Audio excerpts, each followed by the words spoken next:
Maureen Foster as she gives her speech about chit chat.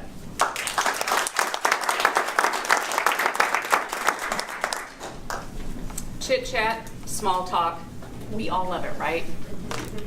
Today we're going to talk about taking our small talk from this to this. We're going to learn how to take from initial pleasantries to hi, how are you, into something that's really interesting. So today we're going to talk about goals of chit chat and then some ideas that you can use for your future speeches, or excuse me, your future conversations.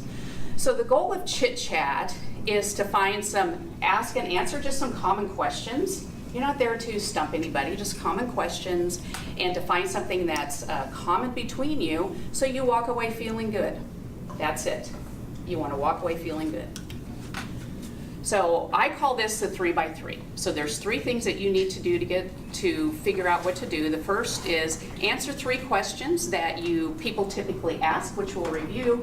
And then the second is to look at 3 universal interests of people and have those in your repertoire too. Now the goal here is to be a little revealing when you determine your answers, but don't overshare, right? There's nothing worse than overshare, but just to think about how to be a little revealing. These are questions that people typically ask. What do you do? Where do you work? Or excuse me, what do you do? What are your hobbies? Where are you from? So those are it. But these are limiting questions. They limit their closed questions. So instead of saying, what do, you can say, why do you spend your time doing what you do? As an example. Another one for hobbies is, how do you spend your non-work time? And then where are you from is how you ended up today. So if you ask how or why questions, it automatically lets people think differently. So let's take the where are you from. If somebody asks me typically where I'm from, in the past I've said, I grew up in Nebraska near the Wyoming border. My dad got transferred to Kansas City. I came here. That's what I usually say. It's like, all right, that's fine. What if I asked, why did you end up where you are today? I would say something like, when you graduate from high school, when I graduated from high school, I couldn't wait to get out of my parents' house, right? Most teens are like that. You cannot wait to get away from mom and dad, whether it's college or a job and you find your own place. And I was like that. And coincidentally, my father got transferred from Scottsbluff, where I lived, to here. So I got that. My whole family moved. For about 6 or 9 months, it was great. And then I decided, I think I miss my 3 sisters borrowing my clothes and not giving them back. And I decided that I wanted to come to Kansas City. And it was the allure of the city. See the difference in the conversations? Short and sweet. Tells a little bit about me. It tells I have sisters, a little bit about my family, etc. So the second scenario automatically leads to questions, right? How long have you lived here? What do you like about Kansas City? Where's your favorite place here? And so that leads to conversation. See the differences? That's your goal. Then there's universal interests. So this is things that you're interested in that other people can be interested in too. So these happen to be mine. I love to talk to people who go outside of their day-to-day, outside of their comfort zone and do things. I love to talk to people about that. So these are mine. But let's say you like to collect stamps from the 1970s. Well, that's pretty narrow, but if you take it a layer further, and maybe it's collecting, or maybe it's the detective work to find those stamps that you love to collect. So you can take that up a little higher and you look for things. So the reason you create this list is because you're going to look for things when you talk to people.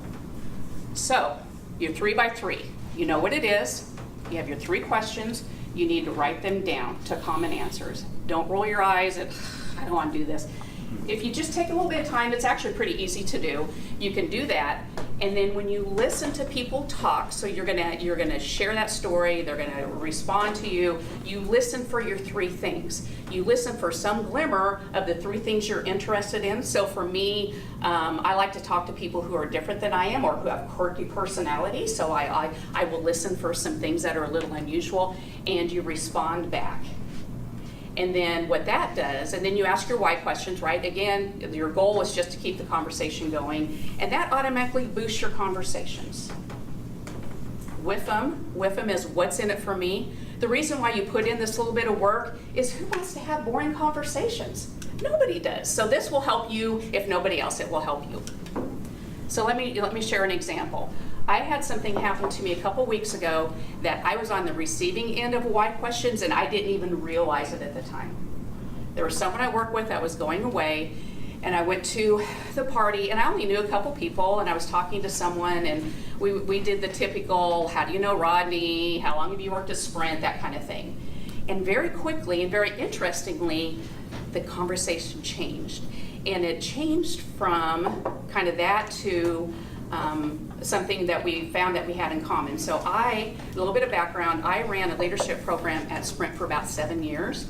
For about 3 of those years, I was on stage 3 to 5 times a year. I would introduce executives or run a presentation, that type of thing. So she happened to be part of that program, and she's like, well, I've seen you on stage. I was part of the leadership program. I'm like, well, great. She says, I love your stage presence. I'm like, I'm in this conversation, right? She's complimented me. This is great. I love talking to her. And I said, thank you. I said, I like it. I like doing that. I'm part of Toastmasters. This is an interest of mine, and I just love it. I said, in fact, my second career, I want to be Ryan Seacrest.